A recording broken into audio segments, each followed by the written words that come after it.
I hate when teams or groups get together to talk about quote unquote problems at the company when the problem isn't a problem at the company. There's a person who's the problem. What needs to be said is, I don't agree with these practices. Help me understand where they came from, why they're persisting, and where this will get us.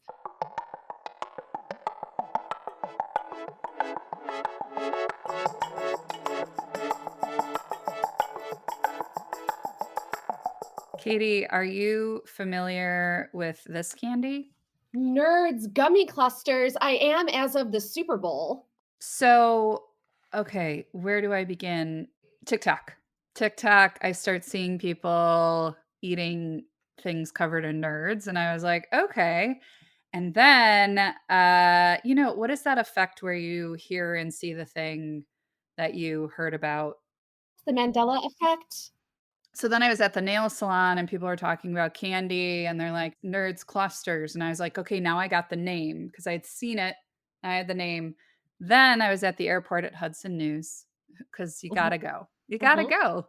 And lo and behold, the wall of candy, there's only one of these left. And I don't know what the psychological thing is where you're like, well, if there's just one left, it's gotta be great.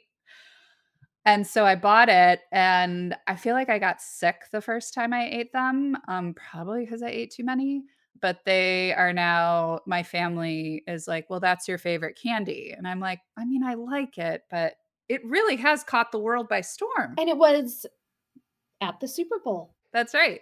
Any snacks or otherwise you wanna report on?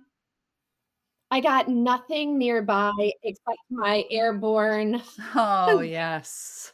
Think immune gummies just from all of the travels and socializing, and I've been warding off Yeah. any cold, flu, COVID virus, so knock Yes. on some wood. Yes, and you've ridden this wave with me. I have not fully gotten sick, but I've almost gotten sick a number of times. But I've slowed down, taken my zinc, right?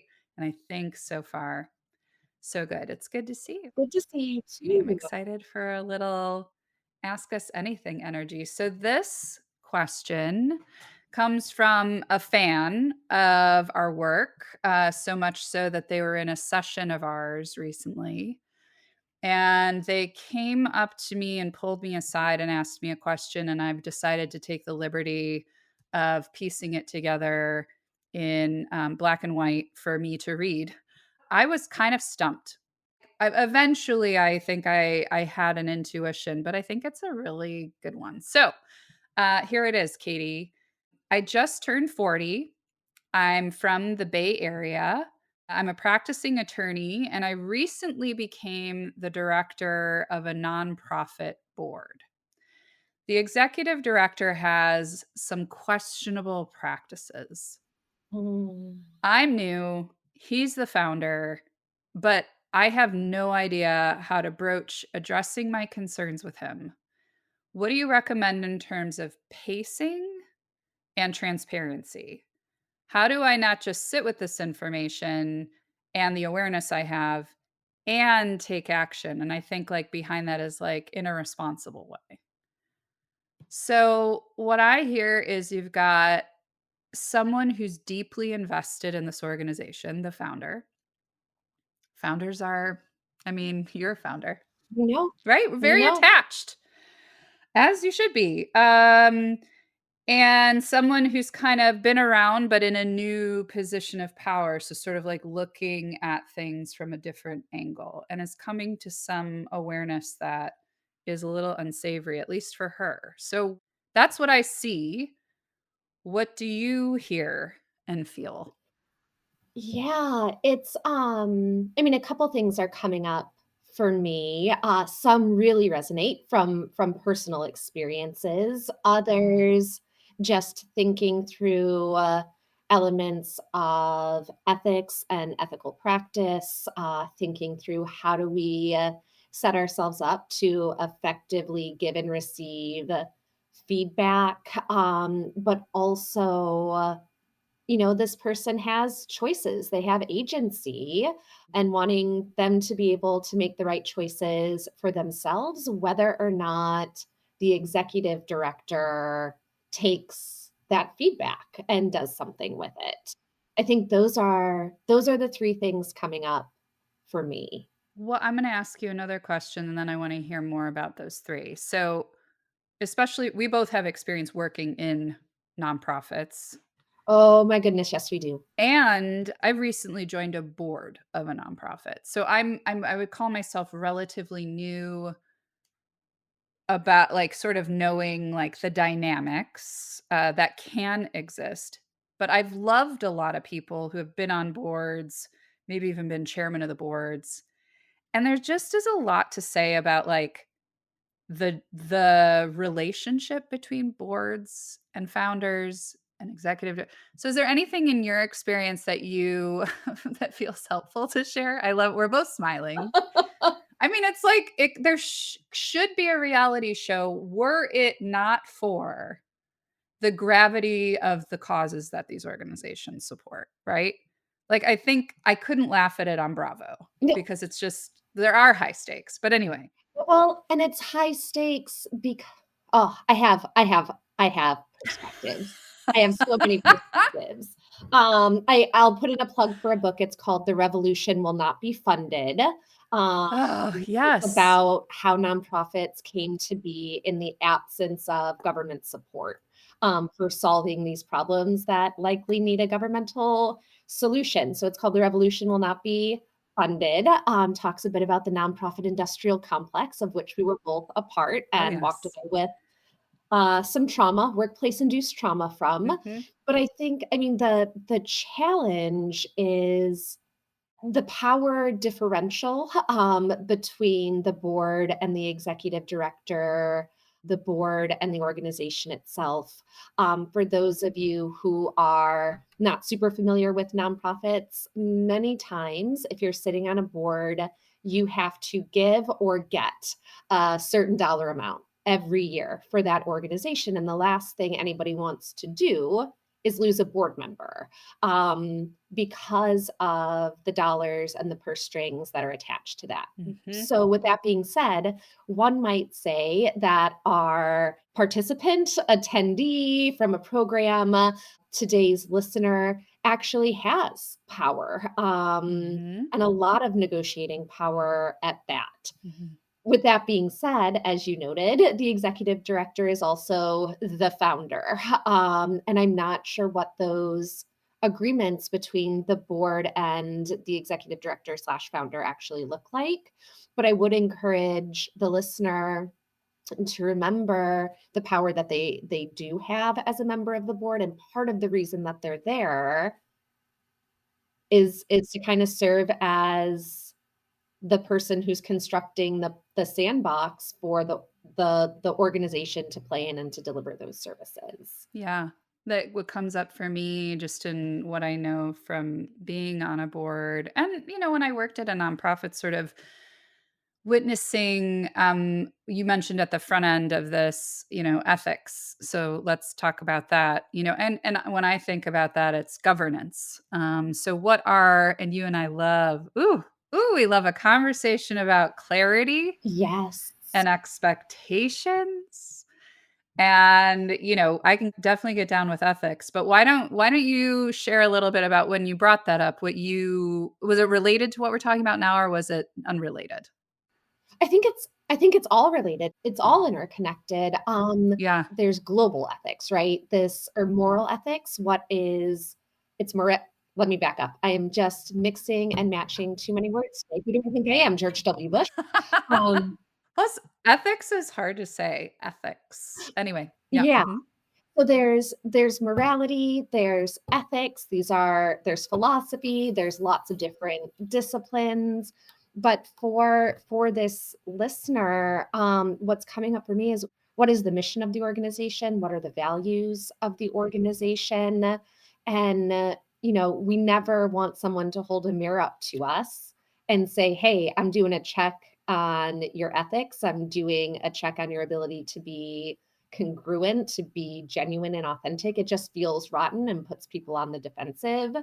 So instead of holding up a mirror, being able to say to the executive director, finding that connection between the observed behaviors that she's experiencing and whether or not these align or are congruent with the mission, vision, and values of the organization. And just starting there, because it's hard for a founder to deny what the organization was founded on and then not acting with integrity, consistency, and congruence with those values. Yeah. Yeah. And what I hear inherent in that approach, which is something that I think we're always going to answer with for this listener, is first of all, I really want to say great work on slowing it down and being curious about what actually is at play here and appreciating, that Katie, when you and I talk about getting and giving feedback, and we pull, of course, a lot from Dare to Lead, in terms of establishing trust, like this is a slow process sometimes, right? And it's a very intentional process. So I'm appreciative that she's curious. And I think what you're saying is like be curious about not so much like the intentional disregard of values, but like, out of desperation or who knows what's going on. What what do you make of how you might approach something that could be seen as like a violation or egregious in some way? Yeah. I mean, in that case, I mean, and look, I You're like, "Fire the asshole." y Yeah, I right. have been this listener, Ugh, and I have not approached it the best way every time because yeah. I didn't get curious, and just as a general statement, when you are new to an organization, do not go in and tell them everything that they're doing wrong and how you're gonna Mhm. fix it right away. Give it time, take it in, absorb it, try and understand why it is the way it is. You're there, you wanted to be there for a reason, and it's not because they've completely messed everything up. I've been guilty of not giving that grace Mm. and just coming in, like a bulldozer to make it better when in fact people have already been trying to make it better. Uh-huh. But to your point, if it's egregious, or if we think about it in terms of delegation and a time management matrix, it is both important and urgent when it is egregious. And so not necessarily having to fully engage that curiosity and socialize the idea with other members of the board, other staff, which is what I might encourage when there is more time, when it's not urgent but it's really important, taking the time to do that. When it's urgent, addressing things head on, being clear with the executive director about what's coming up for you and also the consequences of what continuing down this path might mean for the organization, for the founder executive director, for members of the board, and how are we caring for the people in that stead? And is this decision making or is this action in their best interest? Because it's not just about the executive director slash founder anymore. And for a long time, it probably was.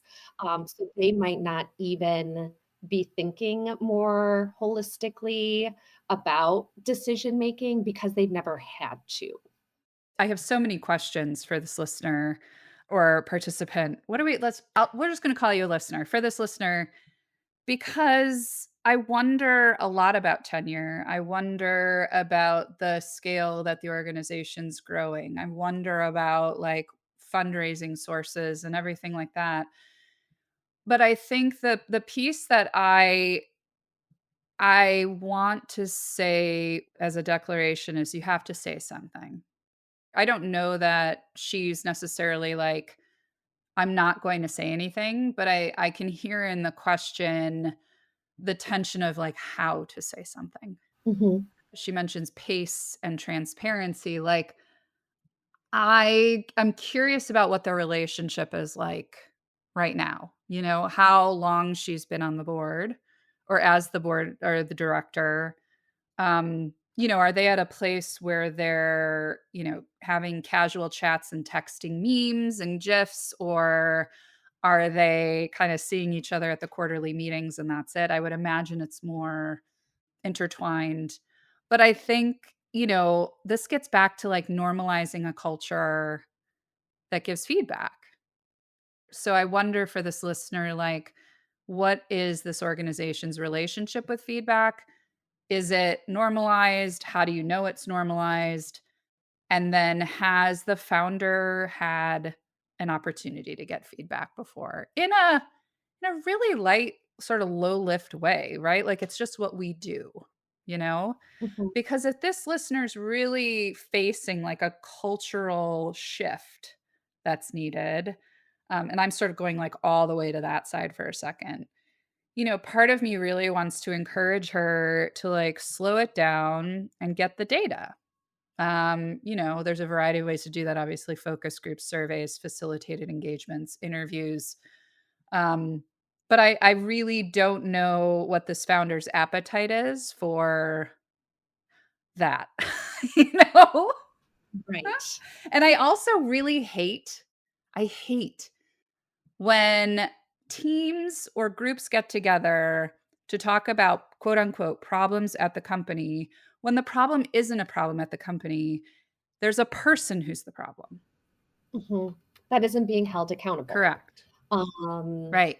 Then why am I sitting in this room having to go through all this stuff when we all know it's Joe? mhm. Like that's annoying. So anyway, any thoughts on that? I mean, so many, Yeah. and it's tough wanting something a little more concrete, Yeah. right? But to your point, this listener brought it up in conversation with you. We're talking about it here. It's clear to me she wants to do this in the most effective way possible. And so that has to count for something too. And so even starting off, one people are like, "Oh, if I put it like send out a calendar invite, should it say tough conversation or Yeah. like whatever it is?" I would ask for time to be able to say, "Hey, there are some things on my heart and mind that aren't sitting quite right. Are you open to us putting an hour on the calendar later this week or next week?"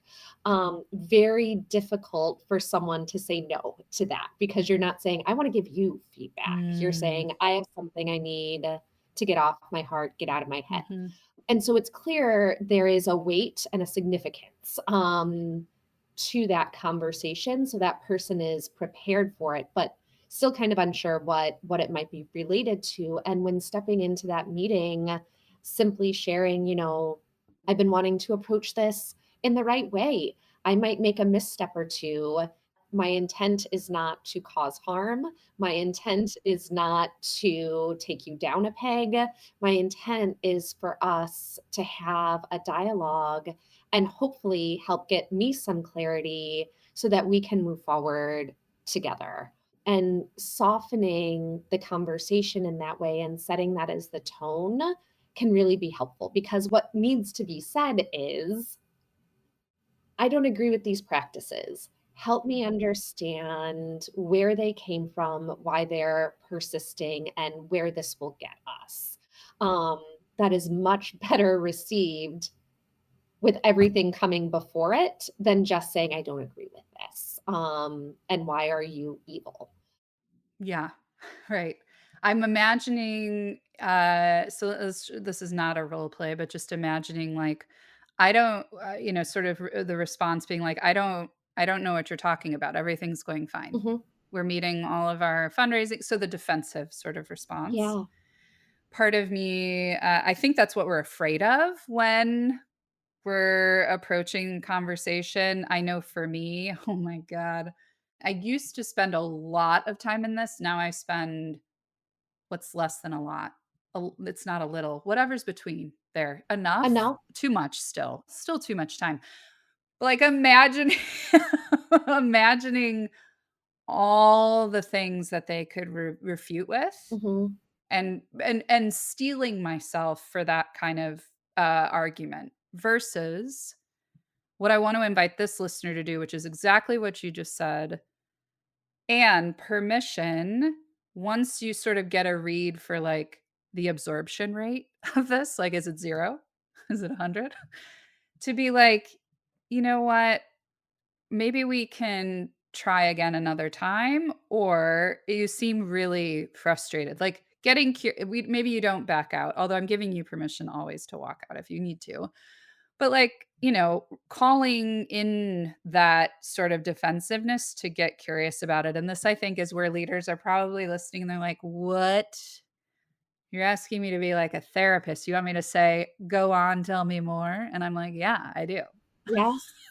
Those communication skills are not just reserved for us. No, that's true. They're for everybody. Yeah, because that's I think too, this person, she's female, I don't know the gender of the other oh, he's the founder. So, also, I just wanna bring that out too, like, Oh, yeah. she's sort of being courageous and saying, like, "I wanna talk about this." He very well could be defensive, and what some possible ways forward are when you encounter that. So my favorite tool to Yeah. use is actually naming what it is you're experiencing of them in terms of their emotional response. Mhm. Geez, Mr. Founder, it seems like you're angry. You seem defensive. I'm picking up that you're irritated at this conversation. Is that accurate? And then that person has to say, yeah, I'm frustrated that you want to talk about my like Yeah. whatever it is, and that usually brings folks down because when they get into that state, I don't believe for most folks it's intentional. When we go into that stress response, and we show up angry, frustrated, irritable, defensive, it's not who we are at our best, and so giving that person the opportunity and then holding up the mirror to say, "This is what I'm picking up from you. Is that accurate?" That slows things down a little bit, allows them to say, "Yes, it is," or "No, it's not." If the answer is yes, back out and be like, "You know what? It was not my goal to make you defensive. It was not my goal to make you angry. And I don't think we can have a productive conversation until we're both back on the same emotional ground, or a more Mhm. calm and even ground." So if Mhm. the answer is yes, I also give this listener permission to back out. If the answer is no, help me understand, why are you so frustrated Mhm. by this topic? Or help me understand where this anger is coming from. I'm getting curious and trying to learn. Mhm. What happened to you that is causing you to show up this way with me? Mhm. Um, do not elevate yourself to that level. Mhm. Yeah. Yeah, agreed. And then you'll hold on to the power. But oh my gosh, the power differential between men and women, we could talk about that for Yeah. multiple episodes. I also see if she's picking up some of that, being able to name that for him too. Mhm. I'm experiencing, not just a power differential between our roles, but experiencing some behaviors from you right now in the way that you're speaking to me that I'm not sure you would be leveraging if you were in conversation or dialogue with another man. Mhm. Now, I've said that before. It didn't go well, and Huh? it didn't go well for me and later didn't go well for that man, who was held accountable by superiors or perhaps now held accountable by the rest of the board. Mhm. And so say what you mean what you say, and you really can't go wrong. And remembering they need your money. Like you are there to do exactly what we hope you will do, which is say something. Um, but it also shows you who's running this organization if they're not available and open to the conversation. Yeah. And do you wanna be a part of that? I think it's very common when there's a new leader for people to scamper a bit and wonder about, like, what I used to do, founder, executive director, will it be received well with this new change in leadership? And I think, part of part of the fear that I've had in the past, and this is just, in my own experience, is like, well, the shortcuts I used to take still work. Mm. Mhm. right? Or will gosh, there was this one time very formative in my career. I'll never forget this. Shout out to Mike DeVilling, a former supervisor of mine. I lied. Like I lied at work. The question was, did you send the press release out to this spreadsheet? And I was like, no. I tried to recall it. That caused all kinds of things. Anyway, the reason I bring it up is like, Oh, so you did send it. oh, yes, I did, but I knew it was wrong that I did it, and so I said I didn't do it, and I should have gotten fired, and I didn't get fired. And I bring that up because I have no idea what the founder has done or hasn't done, right? Or is disclosing or isn't disclosing, or if there's, whatever these questionable practices are. I really think there's an opportunity when you call someone in for the behavior to really change, and that was my experience. It was what I lied and tried to cover my tracks because I was afraid, and I was afraid that, I wasn't gonna meet the targets, and Mike said to me, he's just like, "You can't ever do this again, Mhm, and we're gonna give you a second chance."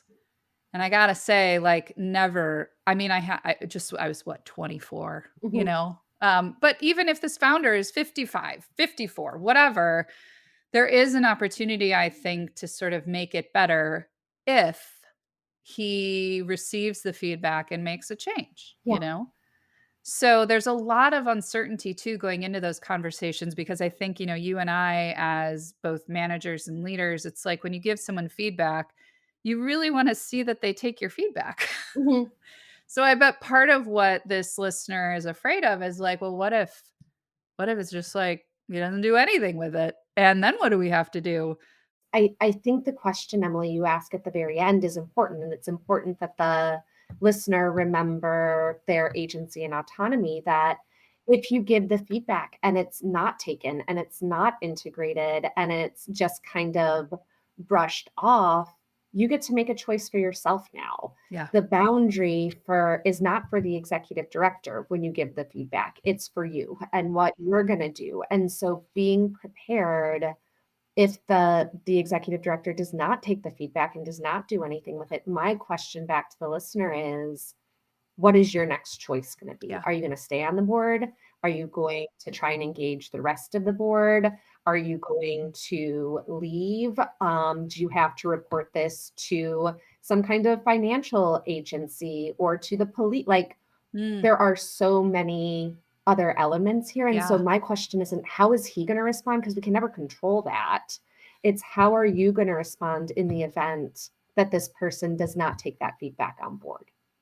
Oh my God. Is it any wonder why some people don't want to do this, right? Like direct, lead, right? It's hard. Mhm. This is the stuff that I think on the other side of it, God, the best, right? It's hard. And on the other side of this conversation could be like the best version of this person, And I feel like what this listener speaking up does is give both of those things a chance, right? Because this isn't working. So let's just see, you know? Yeah, if you step up or if I step out or something in the middle. Who knows? Agreed. I am so, so grateful for the questions that we get and want to encourage folks listening. Hi, listener. We're really happy you're with us. Something tells me you have a question too. Maybe something even that was sparked as a result of us answering this question. And we would love to hear from you. You can drop us a DM on Instagram at Who's Missing Podcast. You can submit a question on our website at who'smissingpodcast.com/ask us anything. You can come to our events if you're part of our client base. We don't have any parties on the horizon yet, but there will be some. But yeah, ask us anything. We mean it. And with that, we thank you for listening.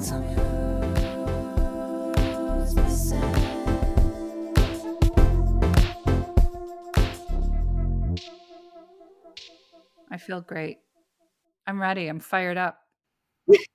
Put me in front of this guy. I can't wait. I don't even know what's going on. I just want to talk.